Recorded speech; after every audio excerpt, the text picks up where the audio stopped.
नमस्कार दोस्तों, मेरे चैनल भविष्य चेतना में आप सभी का बहुत-बहुत हार्दिक स्वागत है। दोस्तों, आज हम चर्चा करेंगे कुंभ राशि के बारे में। दोस्तों, कुंभ राशि जिनके जन्म की राशि कुंभ राशि है, जिनके चंद्र राशि कुंभ राशि है, ये उसी के लिए बात करेंगे। तो दोस्तों, आज कुंभ राशि के अंदर जो 2023 में किस तरह से गोचर बनेगा, किस तरह से उनके एक परिवर्तन आएँगे, क्या उनका काम बन पाएगा, व्यापार में वृद्धि हो पाएगी या फिर मानसिक स्थिति कैसी रहेगी, परिवार की स्थिति कैसी रहेगी और स्वास्थ्य का क्या रहेगा और जो विद्यार्थी हैं, उनके साथ क्या गोचर रहेगा और धन का क्या योग रहेगा, इसी बारे में हम चर्चा करेंगे। तो दोस्तों, पूरी वीडियो ध्यान से सुनिएगा, स्किप मत कीजिएगा, तभी आपको इसको समझ पाएँगे। दोस्तों, वैसे तो जो कुंभ राशि है, इनका 24 जनवरी 2020 से साढ़े चली आ रही है, जो कि पहला चरण 17 जनवरी 2023 को पूरा हो जाएगा और उसका साढ़े सती का दूसरा चरण शुरू हो जाएगा, जो कि 2025 तक चलेगा।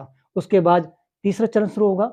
इनका पहला चरण चल रहा है साढ़े सती का, जिसमें इन्होंने बहुत सारी तकलीफ़ें सहन करी हैं, मानसिक स्थिति भी अच्छी नहीं रही, इन्होंने बहुत सहन करा है, काफ़ी पारिवारिक दिक्कत रही हैं, बहुत ही खर्चे रहे हैं, जैसे चाहते थे वैसा काम नहीं बना था, बहुत ही उलझनों में रहे हैं। पर दोस्तों, देखो, मैं ये नहीं कहूँगा कि 2023 में उलझनें कम होंगी या मानसिक स्थिति थोड़ी-सी कम हो जाएगी, रहेंगी, लेकिन कुछ ऐसा गोचर बनेगा जिससे आपके काम में तो वृद्धि होगी। देखो, पैसा आपका धन से संबंधित जो दिक्कतें चल रही थी, जो खर्चे चल रहे थे, उससे तो आपको राहत मिलेगी। लेकिन मानसिक स्थिति थोड़ी-सी अभी भी वैसी बनी रहेगी। परंतु एक कहावत है, मन के हारे हार है, मन के जीते जीत है। तो दोस्तों, हारना नहीं है, हार गए तो जीत नहीं पाएँगे आप।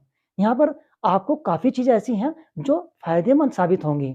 दोस्तों, जैसे 11 नंबर राशि कुंभ राशि होती है, तो कुंभ राशि आपकी 11 नंबर की है, जिनकी आप अपनी जन्म कुंडली देख लेना, अगर लगन कुंडली आपकी कुंभ राशि की है या आपकी चंद्र राशि कुंभ राशि की है, ये उन्हीं का गोचर बताने जा रहा हूँ मैं। देखिए, आपकी जन्म कुंडली के अंदर अगर शनि स्थिति उनकी अच्छी रही है या अच्छी है और मजबूत स्थिति में है, शुभ स्थिति में है और अपने मित्र राशि के अंदर मित्र भाव में बैठे हुए हैं, तो समझ लीजिए आपका ये 2023 बहुत अच्छा जाने वाला है, तरक्की वाला जाने वाला है।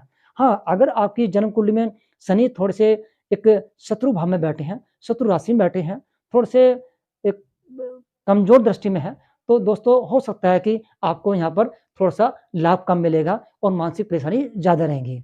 दोस्तों, जैसे ये शनि यहाँ पर 17 जनवरी को कुंभ राशि में गोचर करेंगे। पहले यहाँ पर थे, यानी कि खर्चे वाले राशि में थे, मकर राशि में थे, बहुत खर्चा हुआ, मानसिक स्थिति अच्छी नहीं रही, पारिवारिक कुटुंब में भी बड़ी क्लेश रहा होगा, जो आप समझ सकते होंगे, आपने इस चीज़ को महसूस भी किया होगा।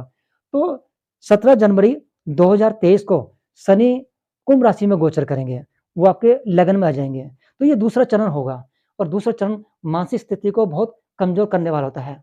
तो यहाँ पर आपको मैं देखो, आप ये मत सोचिए कि हर ज्योतिषी डराता है, ये डराने की बात नहीं है, जो अच्छा है वो आपके साथ अच्छा होगा। ज्योतिष क्या है? एक मार्गदर्शन है। कोई भी ज्योतिषी होगा या मेरे जैसे जो भी काम करते हैं, कोई किसी का भविष्य नहीं बदल सकता, मैं भी नहीं। हम भविष्य का मार्गदर्शन कर सकते हैं, उसको सचेत कर सकते हैं। एक छतरी की तरह है कि हम उसको कैसे समय को व्यतीत करें या उसको हम कैसे अनुसरण करें, अगर समय खराब है तो उससे कैसा बचा जाए। तो दोस्तों, मेरा यही उद्देश्य रहेगा कि मैं आपको एक मार्गदर्शन करता रहूँ और सही स्थिति से अवगत कराता रहूँ। तो दोस्तों, शनि जब यहाँ गोचर करेंगे, अपनी राशि में होंगे, तो यहाँ पर लगन में आकर के एक अच्छी बात हो जाएगी, जब ये केंद्र में आएँगे लगन में, अपनी कुंभ राशि में आएँगे शनि, तो यहाँ पर एक शश नमक योग बनेगा। तो सच योग बनेगा आपकी कुंडली में, जो कि बहुत अच्छा है। इससे क्या होगा, आपके अंदर एक अजीब-सा साहस महसूस होगा, एक ताकत महसूस करेंगे आप, यानी कि काम करने की प्रबल इच्छा होगी, तो वो आप करें। इसमें कोई दो राय नहीं कि आपका काम बनेगा, बनेगा, काम बनेंगे आपके, लेकिन काम बनने के बाद ना जो एक अंदर से खुशी होती है, वो थोड़ी-सी खुशी नहीं होगी, मन की स्थिति फिर भी ऐसी डामाडोल रहेगी।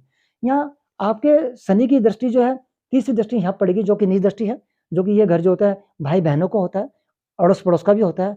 तो थोड़ा-सा यहाँ पर क्या है, हो सकता है शायद बहन-भाइयों से या परिवार में झगड़े होंगे, मनमुटाव हो सकता है और पड़ोसी से थोड़ा-सा झगड़ा हो सकता है। तो मैं आपको ये कहूँगा, देखो, यहाँ पर एक कॉन्फिडेंस लेवल तो बढ़ेगा, पर ओवर कॉन्फिडेंस मत बढ़ाइएगा। इस यहाँ पर क्या है कि कहीं न कहीं वाद-विवाद के योग बनेंगे। तो भाइयों-बहनों से बना के रहें और पड़ोसी से बना के रहें, गुस्से को थोड़ा-सा कंट्रोल रखें आप।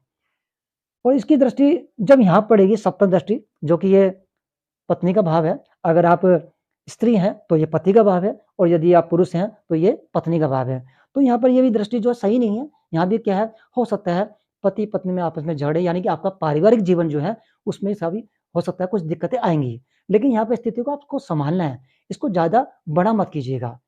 और ये लाइफ पार्टनर के साथ-साथ साझेदारी का भी होता है, यानी कि किसी काम में अगर खोलने जा रहे हैं आप, तो साझेदारी में काम मत खोलिए आप।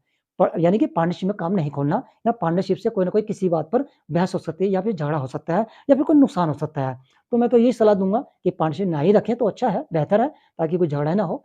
हाँ, यहाँ पर ये है कि शनि की 10वीं दृष्टि यहाँ पर थोड़ा-सा तबादला, ट्रांसफ़र या फिर काम करने का चेंज का योग बनेगा। तो बदलाव स्थिति ठीक भी है, यानी कि मैंने बताया शुरू में ही कि ये सशयोग है, आपको धन से संबंधित काम में बरकत देगा, यानी कि तरक्की, उन्नति देगा। लेकिन कहीं न कहीं अंदर से खुशी नहीं देगा। कुछ न कुछ उलझन चलती रहेंगी, लेकिन इस उलझनों को आपको निकालना है, मन को पक्का रखना है। अगर किसी से जैसे आपको कुछ लगता है, कुछ दिक्कतें आ रही हैं या मानसिक स्थिति सही नहीं है, तो उसके लिए मैं आपको कहूँगा कि आप हनुमान चालीसा का पाठ करें, सुंदरकांड का पाठ करें, इससे बड़ी राहत मिलेगी। गरीबों को या मजबूर लोग हैं, अपाहिज लोग हैं, उनको आप अन्न का दान कीजिए, कंबल दान कीजिए, शनि स्तोत्र का पाठ कीजिए, देखिए आपको इससे बहुत राहत मिलेगी। वैसे कुल मिला के गोचर आपका बहुत अच्छा है। कैसे? अभी तो आपके बृहस्पति यहाँ दूसरे स्थान में धनवान में बैठे हैं, तो अप्रैल तक तो आपको बहुत अच्छा समय जाएगा। लेकिन जैसे ही बृहस्पति यहाँ आ जाएँगे और अप्रैल के बाद यहाँ पर आने से, तो धन की स्थिति तब भी ठीक रहेगी थोड़ा, लेकिन अक्टूबर में आपको यहाँ पर राहु आ जाएँगे। जब यहाँ पर अक्टूबर राहु आएँगे, तो धन का बहुत बड़ा खर्चा होगा। जब राहु की स्थिति यहाँ पर पंचम दृष्टि से यहाँ देखेंगे, तो यहाँ पर आपको एक शत्रु भाव भी बढ़ाएगा, बीमारी भी देगा। तो ये अक्टूबर की बात है, 2023 अक्टूबर में ऐसा होगा। लेकिन आपको अगर ध्यान रखें इस चीज़ का, तो यहाँ पर इस चीज़ से बचा भी जा सकता है। यानी कि मैंने पहले शुरू में कहा है कि कोई भविष्य नहीं बदल सकता, लेकिन हम इसको अगर ध्यान दें, तो ये हमारी छतरी की तरह काम करेगा। यानी कि हमारा नुकसान उनसे कम नुकसान में कन्वर्ट कर देगा। यानी कि अगर नुकसान ज़्यादा है, तो उसको कम में कर देगा। तो ध्यान रखें, इस समय वाद-विवाद से बचें आप, वाणी पे थोड़ा कंट्रोल रखें अक्टूबर के बाद, और साथ ही आप यहाँ पर शनि से संबंधित जो भी चीज़ें हैं, आप उनको दान करें। जैसे कंबल है, उड़द की दाल है, या शनिवार को पीपल पे आप जल दें शाम को, या फिर आप शनि चालीसा का पाठ भी कर सकते हैं। और एक मंत्र है, बीज मंत्र है, ओम प्राम प्रीम प्रो से शनिश्चराय नमः।